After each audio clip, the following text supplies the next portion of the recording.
doing in the wild. But it does take a lot of work for us to present the behaviors to you on a cue. We use a type of training and it's called operant conditioning. And all that means is that the frequency of the behavior is dependent upon the consequence that follows. Which is just a bunch of big words that mean we use positive reinforcement when we train behaviors. So how it works is we'll ask a behavior, like the hoop jump, or maybe even a retrieval, and when we get the correct behavior, what do you think we give our sea lions?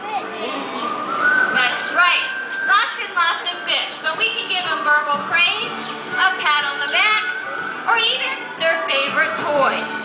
These are all things that we can do to tell our sea lions, hey, you're doing a really good job. So now we know how we train. It's important to know why we train. Sea lions are really smart, so the training keeps them both mentally and physically healthy. But there are two types of behaviors that we train, and one is called a husbandry behavior. Unfortunately, it has nothing to do with training our husbands. But it does have to do with training any behavior for a medical purpose.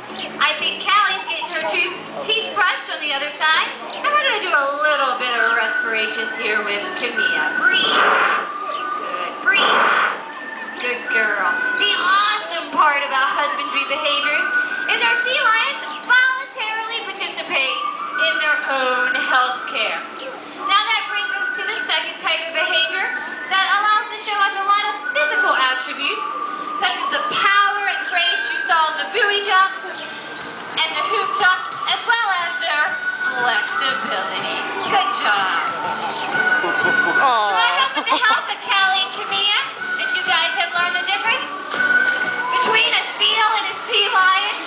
But you've also gotten a peek into the training program, good girl, here at the Houston Zoo. I also hope that someday you're able to see some of the behaviors for yourself with maybe a wild sea lion. And speaking of their wild counterparts, we want everybody to know that the Houston Zoo supports a lot of conservation projects, including the marine habitats that the beautiful sea lions call their home. And the most important message is that Cali and Kamia are here at the Houston Zoo because they are ambassadors for their species in the wild. And if we all leave a light footprint, like Cali's showing us by recycling on their environment, then not only will sea lions be around, but also it's animals for our generations and our future generations as well.